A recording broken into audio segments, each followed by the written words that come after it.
So today, July is starting. Before I go on the topic, firstly, I would like to welcome Dr. Priya Bhave Chittawar, जो मेरी personal favorite है, to talk again. You're looking very beautiful today in white. Doctor Priya Bhave, हम सबको अब तक तो पता है, कार्यरत है बंसल हॉस्पिटल में. She is a reproductive consultant there. Ma'am, what is so interesting that you are wearing beautiful white today? We would like to start from that topic. Shraddha, thank you very much. जुलाई हम दोनों का birth month होता है. Both of us are Cancerians and so July is a very special month for both of us. First of July is special because internationally this day is celebrated as Fibroid Awareness Day. It marks the first month of July, जो पूरा महीना ही fibroid awareness month के तौर पे मनाया जाता है. एक इंटरेस्टिंग मूवमेंट है which is called as we can wear white. हमें पता है कि जो महिलाओं को पीरियड्स हैवी होते हैं, पीरियड्स की प्रॉब्लम्स होती है, they usually avoid wearing white for obvious reasons. एक बहुत बड़ा तबका इसमें से वो है जिनको फाइब्रॉइड्स हैं, उसके कारण प्रॉब्लम है, and they avoid wearing white. So this day the hashtag is I can wear white, and as a support to all the women who suffer from menstrual problems, जिनको फाइब्रॉइड्स हैं. आप सिर्फ मैं ही नहीं, मेरे अस्पताल के कई लोग, मेरे विभाग के सभी लोगों ने आज हमने व्हाइट पहना हुआ है. मैम, फाइब्रॉइड को हिंदी में क्या बोलते हैं? मैं चाहूंगी आप थोड़ा फाइब्रॉइड के बारे में और बताएं कि फाइब्रॉइड क्या होता है, क्यों होता है. फाइब्रॉइड्स जो है ये यूट्रस की गठाने होती है. यूट्रस यानी कि बच्चेदानी.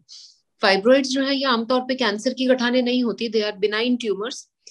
बोलचाल की भाषा में इसे गठान, कहीं कहीं रसौली ऐसा कहा जाता है, और बहुत कॉमन है. मतलब अगर हम स्टैटिस्टिक्स देखें तो around the age of 30 to 40 almost 1/3 women, मतलब 30% को फाइब्रॉइड्स होते हैं. इतना ज्यादा कॉमन है. मैम, फाइब्रॉइड होता क्यों है? और एक्चुअली क्या चांसेस हैं कि कैंसरस हो सकता है? कब पता लगता है इस विषय में? सी यूजुअली फाइब्रॉइड्स जो है ये यूट्रस की दो लेयर्स होती हैं. जो अंदर की लेयर होती है एंडोमेट्रियम, और जो बाहर की लेयर होती है मायोमेट्रियम. जो मसल लेयर होती है वहां से ये ट्यूमर्स निकलते हैं. और मसल लेयर की यदि ये अंदरूनी तरफ है, यानी एंडोमेट्रियम की तरफ आ रहे हैं, तब इसे सबम्यूकस कहा जाता है. वॉल के अंदर है तो इंट्राम्यूरल, म्यूरल यानी कि वॉल, इंट्रा यानी वॉल के अंदर. और यूट्रस के यदि बाहरी लेयर की तरफ बढ़ रहे हैं तब इसे सबसीरस फाइब्रॉइड कहा जाता है. एग्जैक्टली ये क्यों होते हैं, ये अभी तक इसके ऊपर रिसर्च चालू है. इसमें कुछ ना कुछ एक जेनेटिक और रेशियल प्रीडिस्पोजिशन है, क्योंकि जिन महिलाओं की मदर्स को फाइब्रॉइड है उनको फाइब्रॉइड्स होने के चांसेस ज्यादा होते हैं. रेस का बहुत बड़ा हाथ है. जैसे ब्लैक रेसेस में फाइब्रॉइड्स बहुत ही ज्यादा कॉमन है. 70% women who are of black races, they have fibroids. Third, इसका कहीं ना कहीं जो संबंध है वो हार्मोन से भी है, क्योंकि जिन महिलाओं को ज्यादा प्रेगनेंसीज होती हैं, ज्यादा बच्चे होते हैं, उनके फाइब्रॉइड्स का चांसेस कम होते हैं. जितनी प्रेगनेंसी कम होती है, जितने कम बच्चों की संख्या होती है, उतने ज्यादा फाइब्रॉइड का चांस होता है.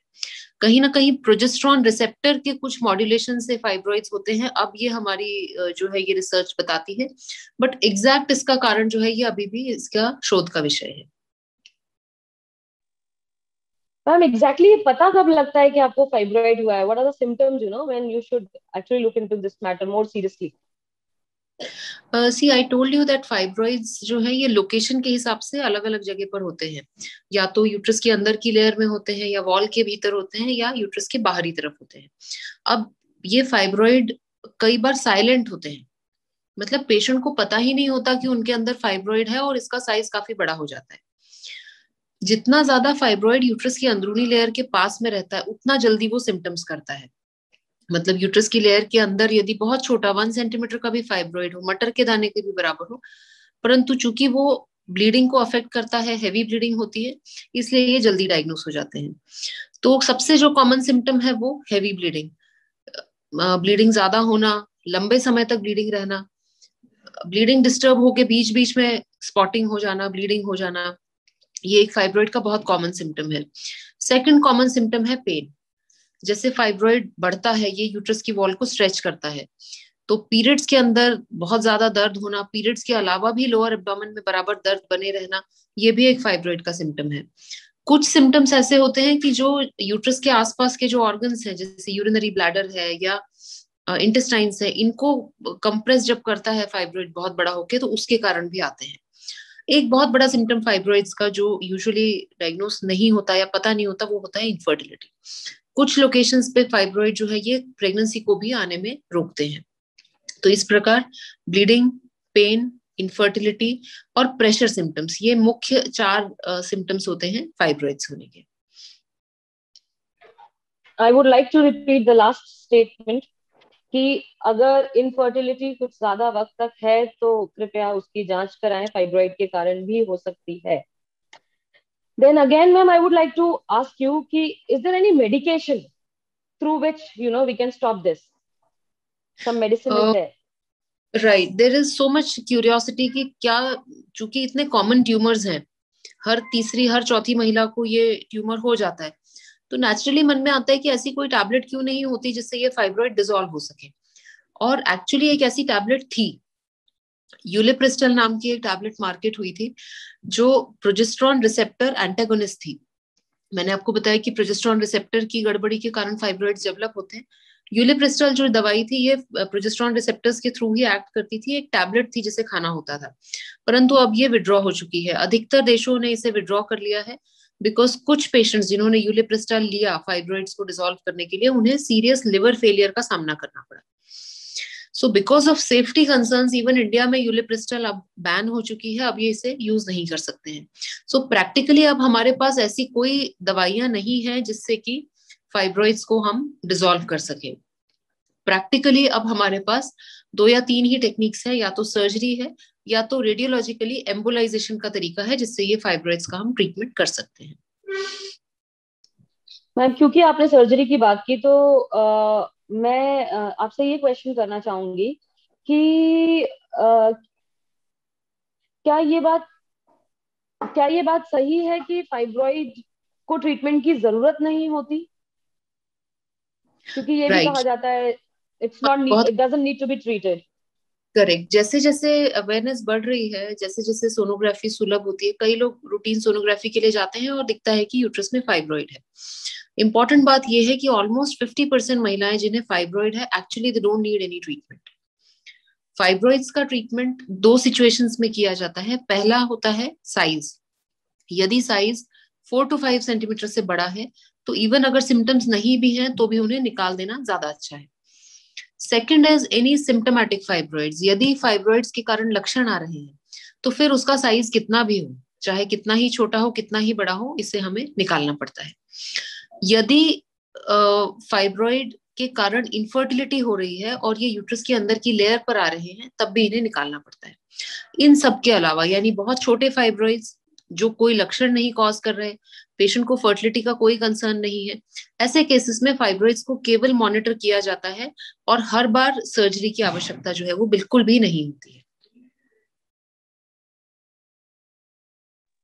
अभी आपके बहुत इंटरेस्टिंग कुछ इंस्टाग्राम अपडेट्स दिख रहे हैं मुझे, they are all about fibroids which I have been seeing in the near past. So, what I can understand from it, a bit of it, is that laparoscopy helps in fibroids, right? In removing them. So, can you throw some more light on this? Right, इसी surgery के बारे में जब भी बात आती है तो सबसे पहला जो कंसर्न होता है पेशेंट्स का, वो ये होता है कि क्या हम इसे अवॉइड कर सकते हैं। सेकंड, जब उन्हें पता चलता है कि नहीं, इसके कारण इनफर्टिलिटी है या ये प्रॉब्लम है, ब्लीडिंग ज्यादा हो रही है, खून कम हो रहा है और अब सर्जरी करनी ही पड़ेगी, तो फिर हम चाहते हैं कि सर्जरी इस तरह से हो कि दर्द नहीं हो, हमारे शरीर पर कोई निशान नहीं आए, यानी cosmetically it should be good. Third thing, we want कि इन्फेक्शन या और कोई ऐसे कॉम्प्लिकेशंस हमें नहीं हो। इन सारे पैरामीटर्स पे जो खरी उतरती है surgery, that is laparoscopic surgery. Traditionally हमें पता है कि फाइब्रॉइड रिमूवल की सर्जरी या यूट्रस रिमूवल की सर्जरी जो है ये बड़े चीरे से किए जाती थी। 14-15 सेंटीमीटर का चीरा होता था, 7 दिन भर्ती रहना होता था, 1-1.5 महीने का उसके बाद का परहेज होता था। अब जो है लैप्रोस्कोपी में 7 मिलीमीटर के कट से हम बड़े से बड़ा फाइब्रॉइड जो है ये निकाल देते हैं। पेशेंट 24 से 48 घंटे के अंदर घर चले जाता है, 3 से 4 दिन के अंदर वो अपनी नॉर्मल एक्टिविटीज पे वापस पहुंच सकता है। इन्फेक्शन होने का चांस नहीं के बराबर है, क्योंकि ये जो कट होता है ये बहुत ही छोटा 7 मिलीमीटर का होता है और नाभि के अंदर होता है, तो दिखता भी नहीं है। Cosmetically also it is acceptable to the patients. तो मेरे हिसाब से अब आज के समय में 99% केसेस जो फाइब्रॉइड के हैं उन्हें लैप्रोस्कोपी से ही रिमूव करना चाहिए। ओपन सर्जरी जो है this should be the exception rather than the rule. आपके इतने सारे अपडेट्स देखते हुए I would really like to know कि फाइब्रॉइड्स, आपने कितने अभी तक फाइब्रॉइड्स के ऑपरेशंस किए हैं, एंड जनरली आपके पेशेंट्स कितने दिन में they recover and they go back home? See because I work in a centre जहां पर फाइब्रॉइड मैनेजमेंट के दो पार्ट्स होते हैं, one is the accurate diagnosis and second is the surgery. Luckily I work in a centre जहां पर diagnosis और treatment दोनों के ही जो वर्ल्ड क्लास फैसिलिटीज है वो अवेलेबल है। जैसे हमारे पास 3D अल्ट्रासाउंड है। 3D अल्ट्रासाउंड में हमें पूरे 3 डायमेंशन में फाइब्रॉइड कितना डिस्टर्ब कर रहा है यूट्रस के आर्किटेक्चर को ये पता चल जाता है। इसके अलावा कभी कभी हम फाइब्रॉइड मैपिंग के लिए MRI टेक्निक भी यूज करते हैं। MRI जो बेस्ट है वो that is 3 Tesla MRI which is available in the hospital. Secondly the laparoscopic system that we have, I sometimes share it on social media as well. It is a 4K system called as Rubina. ये central India का एकमात्र installation है बंसल अस्पताल भोपाल में। इसमें जो definition है that is beautiful, that is a 4K display. तो हमारी जो ह्यूमन आई को दिखता है उसे कई गुना मैग्निफाइड और बहुत ज्यादा हाई डेफिनेशन में हमें यूट्रस के सारे स्ट्रक्चर्स दिखते हैं। फाइब्रॉइड रिमूवल में इंपॉर्टेंट है कि फाइब्रॉइड निकाला जाए और यूट्रस को हम प्रिजर्व करें विथ मिनिमल ब्लीडिंग। ये जो है जितना अच्छा विजन रहेगा, जितना अच्छे से हम पैथोलॉजी को देख पाएंगे, उतना अच्छे से जो है वो सर्जरी हो सकती है। नंबर्स की बात करें तो ऑलमोस्ट हर दिन 1 या 2 फाइब्रॉइड के केसेस हम ऑपरेट करते हैं। And probably our team has operated more than, I think, more than 2,000 to 3,000 cases in the last 7 to 8 years. And all of our patients, they recover very fast after this. 24 to 48 hours is the average hospital stay. Definitely fibroid यदि बड़ा है तो थोड़ा सा लंबा hospital stay रहता है. But overall, I feel that the doctors and the patients both are extremely satisfied with the outcome. I know one truth, अगर आपके पास पेशेंट आया है तो वो satisfied ही जाएगा ma'am. I know it very truly because experience speaks, more than words. So thank you so much for your time, ma'am, today. I think we should have 1 or 2 more sessions where we talk more about fibroid in more, layman terms, where everybody can understand this problem. Actually, it is a bigger problem in the picture, not visible. Women don't prioritize themselves before everybody else, like I always say. So हमको अपने आप को सबसे आगे रखना है अगर हमें अपने परिवार को संभालना है. So thank you so much again, Dr. Priya, for your time. And happy birthday in advance. Let's connect again. Thank you very much. Thanks.